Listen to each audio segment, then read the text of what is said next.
Chapter 6. About this time an ambitious young reporter from New York arrived one morning at Gatsby's door and asked him if he had anything to say.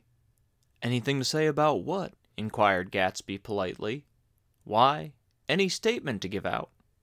It transpired after a confused 5 minutes that the man had heard Gatsby's name around his office in a connection which he either wouldn't reveal or didn't fully understand. This was his day off, and with laudable initiative he had hurried out to see. It was a random shot, and yet the reporter's instinct was right. Gatsby's notoriety, spread about by the hundreds who had accepted his hospitality and so become authorities upon his past, had increased all summer until he fell just short of being news. Contemporary legends, such as the underground pipeline to Canada, attached themselves to him, and there was one persistent story that he didn't live in a house at all, but in a boat that looked like a house and was moved secretly up and down the Long Island shore. Just why these inventions were a source of satisfaction to James Gatz of North Dakota isn't easy to say. James Gatz, that was really, or at least legally, his name.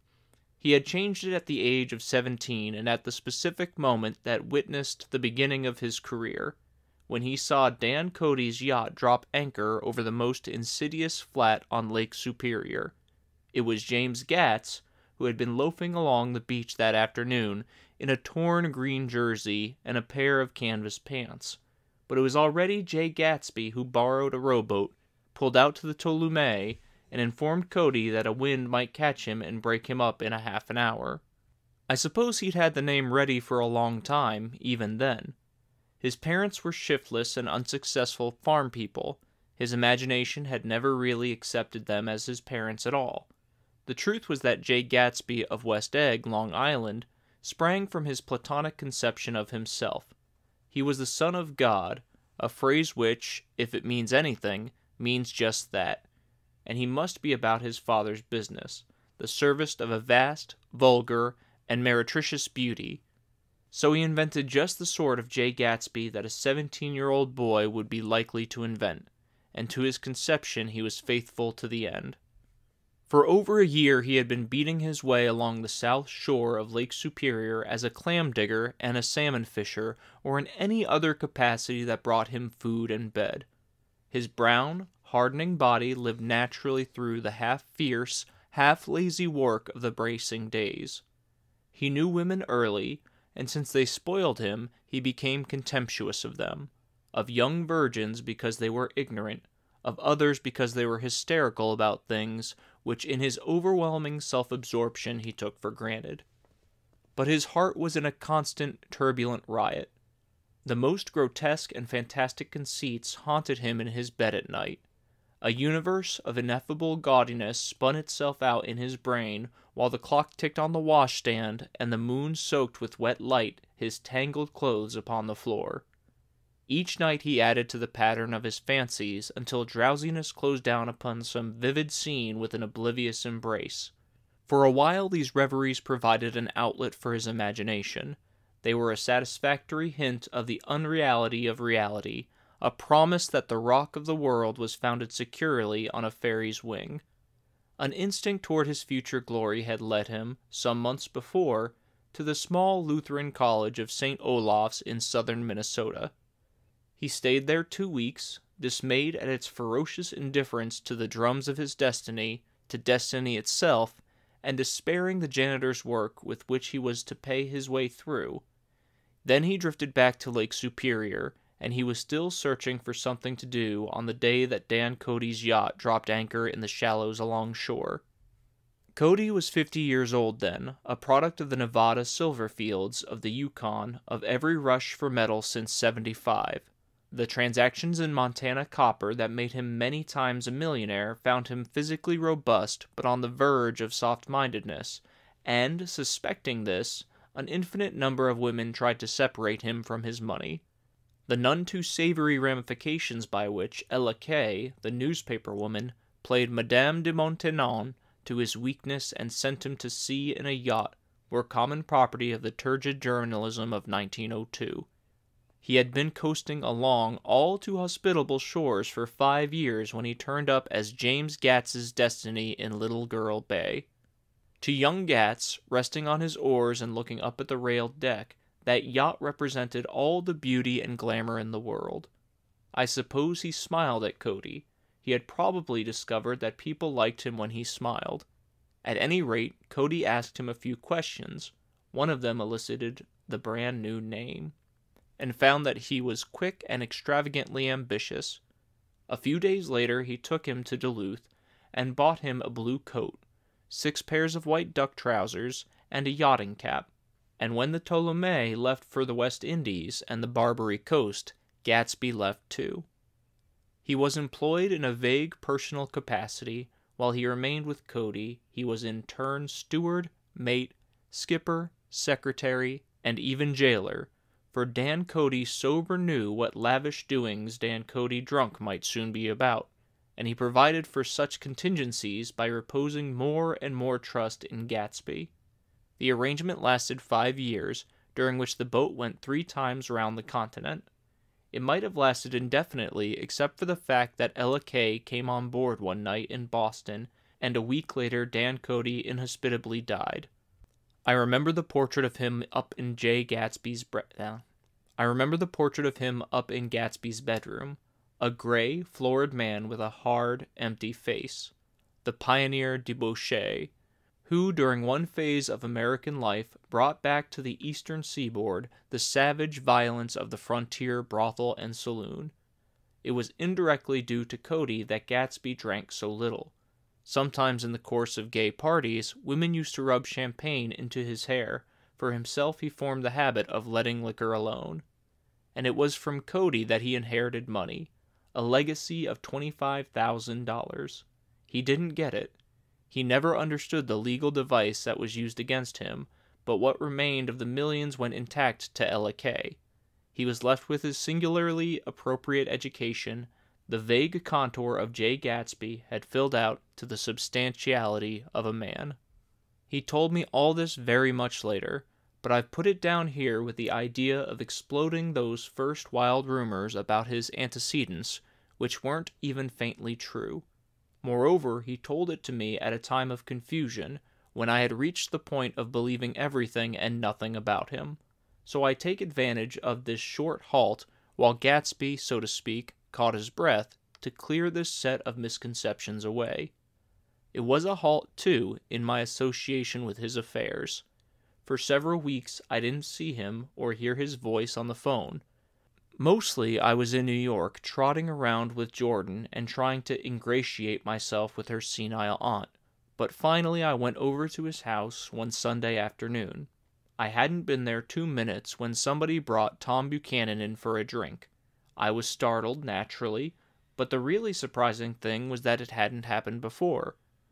They were a party of 3 on horseback, Tom and a man named Sloane and a pretty woman in a brown riding habit, who had been there previously. "I'm delighted to see you," said Gatsby, standing on his porch. "I'm delighted that you dropped in." As though they cared. "Sit right down, have a cigarette or a cigar." He walked round the room quickly, ringing bells. "I'll have something to drink for you in just a minute." He was profoundly affected by the fact that Tom was there, but he would be uneasy anyhow until he had given them something, realizing in a vague way that that was all they came for. Mr. Sloane wanted nothing. A lemonade? No thanks. A little champagne? Nothing at all, thanks. I'm sorry. "Did you have a nice ride?" "Very good roads around here." "I suppose the automobiles?" "Yeah." Moved by an irresistible impulse, Gatsby turned to Tom, who had accepted the introduction as a stranger. "I believe we've met somewhere before, Mr. Buchanan." "Oh, yes," said Tom, gruffly polite, but obviously not remembering. "So we did, I remember well." "About 2 weeks ago." "That's right. You were with Nick here." "I know your wife," continued Gatsby, almost aggressively. "That's so." Tom turned to me. "You live here, Nick?" "Next door." "That's so." Mr. Sloane didn't enter into the conversation, but lounged back haughtily in his chair. The woman said nothing either, until unexpectedly, after 2 highballs, she became cordial. "We'll all come over to your next party, Mr. Gatsby," she suggested. "What do you say?" "Certainly. I'd be delighted to have you." "Be very nice," said Mr. Sloane without gratitude. "Well, think ought to be starting home." "Please don't hurry," Gatsby urged them. He had control of himself now, and he wanted to see more of Tom. Why don't you stay for supper? I wouldn't be surprised if some other people dropped in from New York." "You come to supper with me," said the lady enthusiastically. "Both of you." This included me. Mr. Sloane got to his feet. "Come along," he said, but to her only. "I mean it," she insisted. "I'd love to have you. Lots of room." Gatsby looked at me questioningly. He wanted to go, and he didn't see that Mr. Sloane had determined he shouldn't. "I'm afraid I wouldn't be able to," I said. "Well, you come," she urged, concentrating on Gatsby. Mr. Sloane murmured something close to her ear. "We won't be late if we start now," she insisted aloud. "I haven't got a horse," said Gatsby. "I used to ride in the army, but I've never bought a horse. I'll have to follow you in my car. Excuse me for just a minute." The rest of us walked out on the porch, where Sloane and the lady began an impassioned conversation aside. "My God, I believe the man's coming," said Tom. "Doesn't he know she doesn't want him?" "She says she does want him." "She has a big dinner party. He won't know a soul there," he frowned.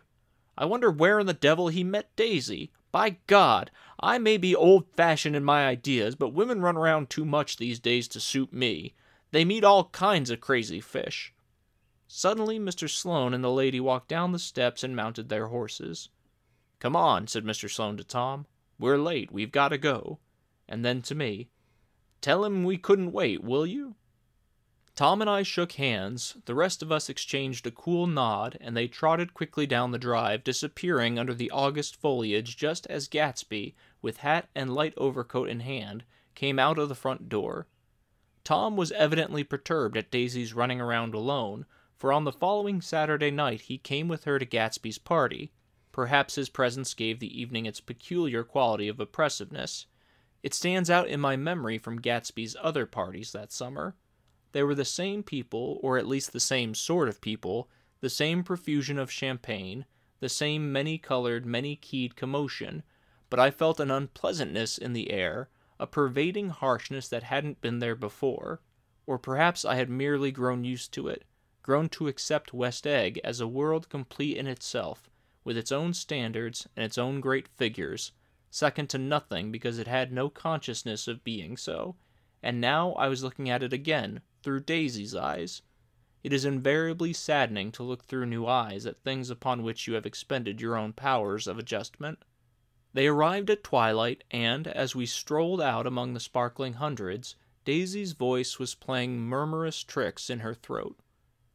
"These things excite me so," she whispered. "If you want to kiss me any time during the evening, Nick, just let me know and I'll be glad to arrange it for you. Just mention my name, or present a green card. I'm giving out green." "Look around," suggested Gatsby. "I'm looking around. I'm having a marvelous—" "You must see the faces of many people you've heard about." Tom's arrogant eyes roamed the crowd. "We don't go around very much," he said. "In fact, I was just thinking I don't know a soul here." "Perhaps you know that lady," Gatsby indicated, a gorgeous, scarcely human orchid of a woman who sat in state under a white plum tree. Tom and Daisy stared, with that peculiarly unreal feeling that accompanies the recognition of a hitherto ghostly celebrity of the movies. "She's lovely," said Daisy. "The man bending over her is her director." He took them ceremoniously from group to group. "Mrs. Buchanan and Mr. Buchanan." After an instant's hesitation, he added, "The polo player." "Oh, no," objected Tom quickly. "Not me." But evidently the sound of it pleased Gatsby, for Tom remained the polo player for the rest of the evening. "I've never met so many celebrities," Daisy exclaimed. "I like that man. What was his name? With a sort of blue nose?" Gatsby identified him, adding that he was a small producer. "Well, I liked him anyhow." "I'd a little rather not be the polo player," said Tom pleasantly. "I'd rather look at all these famous people in oblivion." Daisy and Gatsby danced. I remember being surprised by his graceful, conservative foxtrot. I had never seen him dance before. Then they sauntered over to my house and sat on the steps for half an hour, while at her request I remained watchfully in the garden. In case there's a fire or flood, she explained, or any act of God. Tom appeared from his oblivion as we were sitting down to supper together. "Do you mind if I eat with some people over here?" he said. "A fellow's getting off some funny stuff." "Go ahead," answered Daisy genially. "And if you want to take down any addresses, here's my little gold pencil." She looked around after a moment and told me the girl was common but pretty, and I knew except for the half hour she'd been alone with Gatsby, she wasn't having a good time. We were at a particularly tipsy table. That was my fault. Gatsby had been called to the phone, and I'd enjoyed these same people only 2 weeks before, but what had amused me then turned septic on the air now. "How do you feel, Miss Bedecker?" The girl addressed was trying unsuccessfully to slump against my shoulder. At this inquiry she sat up and opened her eyes. "What?" A massive and lethargic woman who had begun urging Daisy to play golf with her at the local club tomorrow spoke in Miss Bedecker's defense. "Oh, she's all right now. When she's had 5 or 6 cocktails, she always starts screaming like that. I tell her she ought to leave it alone." "I do leave it alone," affirmed the accused hollowly. "We heard you yelling, so I said to Doc Civet here, 'There's somebody that needs your help, Doc.'" "She's much obliged, I'm sure," said another friend without gratitude. "But you got her dress all wet when you stuck her head in the pool." "Anything I hate is to get my head stuck in a pool," mumbled Miss Bedecker. "They almost drowned me once over in New Jersey." "Then you ought to leave it alone," countered Dr. Civet. "Speak for yourself," cried Miss Bedecker violently. "Your hand shakes. I wouldn't let you operate on me." It was like that. Almost the last thing I remember was standing with Daisy and watching the moving picture director and his star. They were still under the white plum tree, and their faces were touching, except for a pale, thin ray of moonlight between. It occurred to me that he had been very slowly bending toward her all evening to attain his proximity, and even while I watched, I saw him stoop one ultimate degree and kiss at her cheek. "I like her," said Daisy. "I think she's lovely." But the rest offended her, and inarguably because it wasn't a gesture but an emotion. She was appalled by West Egg, this unprecedented place that Broadway had begotten upon a Long Island fishing village, appalled by its raw vigor that chafed under the old euphemisms and by the too obstructive fate that herded its inhabitants along a shortcut from nothing to nothing. She saw something awful in the very simplicity she failed to understand. I sat on the front steps with them while they waited for their car. It was dark here in front. Only the bright door sent 10 square feet of light volleying out into the soft black morning. Sometimes a shadow moved against the dressing-room blind above, gave way to another shadow, an indefinite procession of shadows, who rouged and powdered in an invisible glass. "Who is this Gatsby, anyhow?" demanded Tom suddenly. "Some big bootlegger?" "Where'd you hear that?" I inquired. "I didn't hear it, I imagined it. A lot of these newly rich people are just big bootleggers, you know." "Not Gatsby," I said shortly. He was silent for a moment. The pebbles of the drive crunched under his feet. "Well, he certainly must have strained himself to get this menagerie together." A breeze stirred the gray haze of Daisy's fur collar. "At least they are more interesting than the people we know," she said with an effort. "You didn't look so interested." "Well, I was." Tom laughed and turned to me. "Did you notice Daisy's face when that girl asked her to put her under a cold shower?" Daisy began to sing with the music in a husky, rhythmic whisper, bringing out a meaning in each word that it had never had before and would never have again. When the melody rose, her voice broke up sweetly, following it in a way contralto voices have, and each change tipped out a little of her warm human magic upon the air. "Lots of people come who haven't been invited," she said suddenly. "That girl hadn't been invited. They simply forced their way in, and he's too polite to object." "I'd like to know who he is and what he does," insisted Tom, "and I think I'll make a point of finding out." "I can tell you right now," she answered. "He owns some drugstores, a lot of drugstores. He built them up himself." The dilatory limousine came rolling up the drive. "Good night, Nick," said Daisy. Her glance left me and sought the lighted top of the steps, where, 3 o'clock in the morning, a neat, sad little waltz of that year was drifting out the open door. After all, in the very casualness of Gatsby's party, there were romantic possibilities totally absent from her world. What was it up there in the song that seemed to be calling her back inside? What would happen now in the dim, incalculable hours? Perhaps some unbelievable guest would arrive, a person infinitely rare and to be marveled at, some authentically radiant young girl who is with one fresh glance at Gatsby, one moment of magical encounter, would blot out those 5 years of unwavering devotion. I stayed late that night. Gatsby asked me to wait until he was free, and I lingered in the garden until the inevitable swimming party had run up, chilled and exalted, from the black beach, until the lights were extinguished in the guest rooms overhead. When he came down the steps at last, the tan skin was drawn unusually tight on his face, and his eyes were bright and tired. "She didn't like it," he said immediately. "Of course she did." "She didn't like it," he insisted. "She didn't have a good time."